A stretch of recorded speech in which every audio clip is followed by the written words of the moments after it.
Marine Captain Sam is preparing to leave for Afghanistan in a few days. He's written a farewell letter that will be sent to his wife if he never returns home. Sam is a devoted family man, raising 2 daughters. His younger brother, Tommy, is the complete opposite. He's just been released from prison after serving time for armed robbery.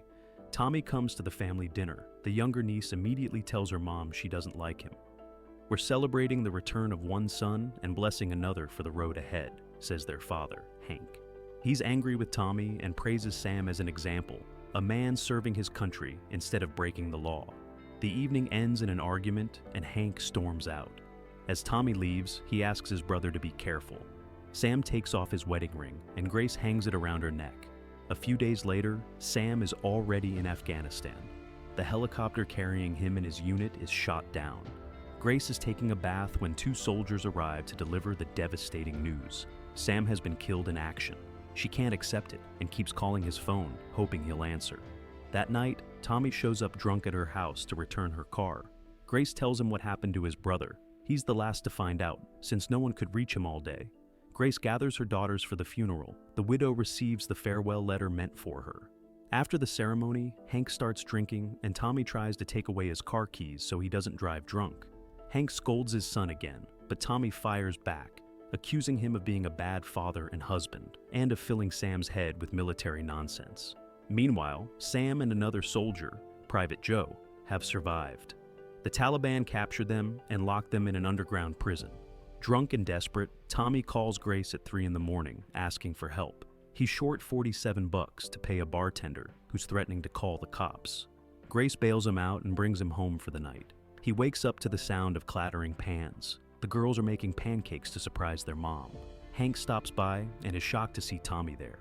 He apologizes for his behavior the night before. Tommy admits Sam was always the smarter one and says he'd slit his own throat if it could bring his brother back. Above the Taliban camp, a helicopter circles.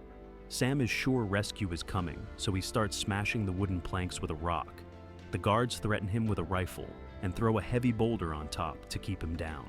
Meanwhile, Tommy remembers Hank once said Grace's kitchen was awful, so he decides, without asking, to remodel it. 2 months pass. Sam tries to stay calm, but Private Joe slowly loses his mind, blaming Sam for saving him. "Now I'm living in hell because of you."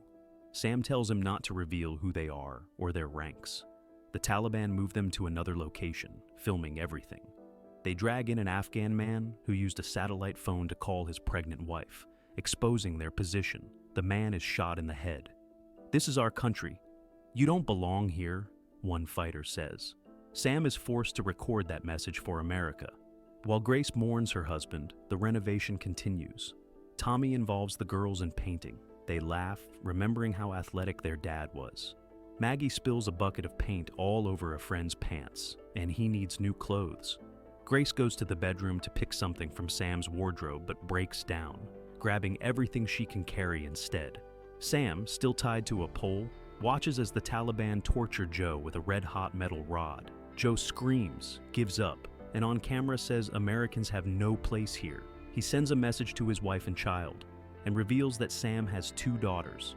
Soon after, Grace's new kitchen is finished, just in time for her birthday. Everyone celebrates, but she feels the emptiness. The most important person is missing.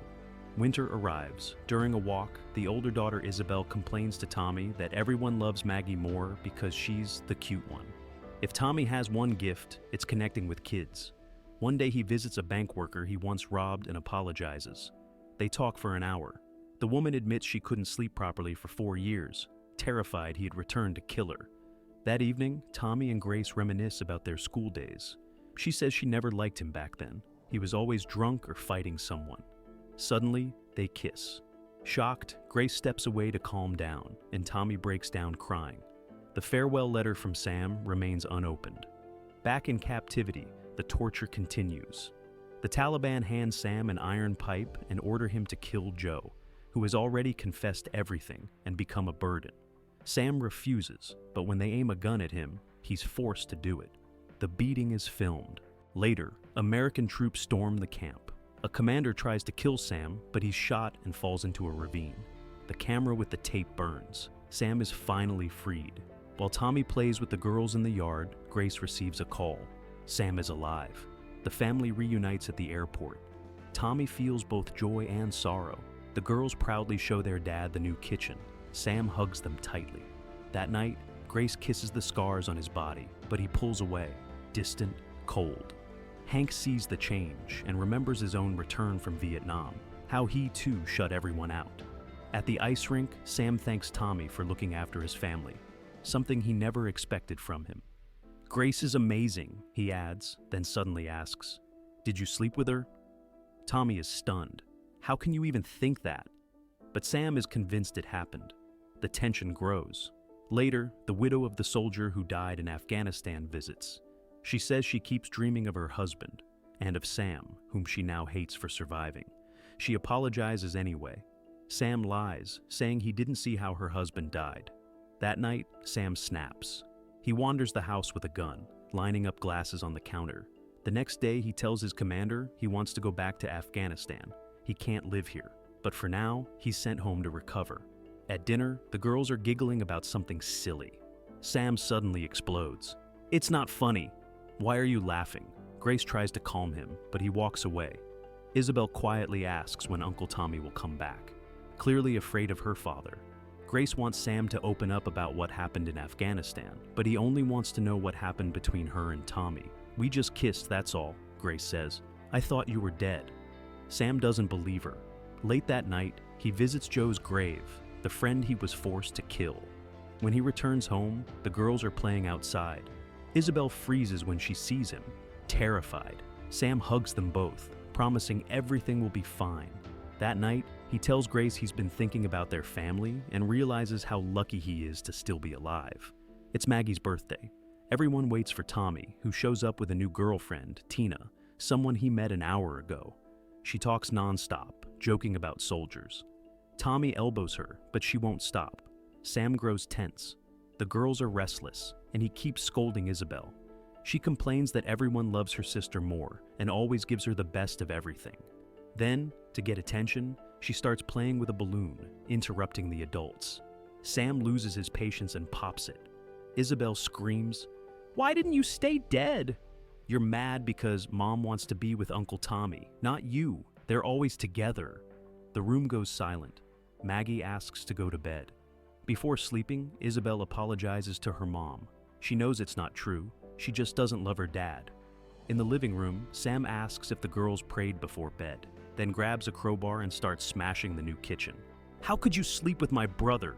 You know what I did to come back to you, what I did with my own hands," he shouts, hitting himself in the head. Tommy rushes in and hugs him, but Sam pulls a gun, pointing it at his brother. Sirens blare outside. Sam steps out, armed. Cops shout for him to drop the weapon. "Why are you even here?" he yells. "You think I'm a hero? You don't know what I've done." He raises the gun to his head. Tommy begs him to stop. Sam finally drops the gun and surrenders. Later, Grace opens Sam's farewell letter. In it, he writes how deeply he loves her and their girls. From the Veterans Clinic, Sam calls Tommy to make peace. Grace visits him and quietly asks what really happened, why he's torturing himself. Sam whispers, "I killed him. I killed Joe Willis." After his confession, Sam questions whether he'll ever be able to live a normal life after everything that happened. Thanks for watching. Like and subscribe to see the latest videos first.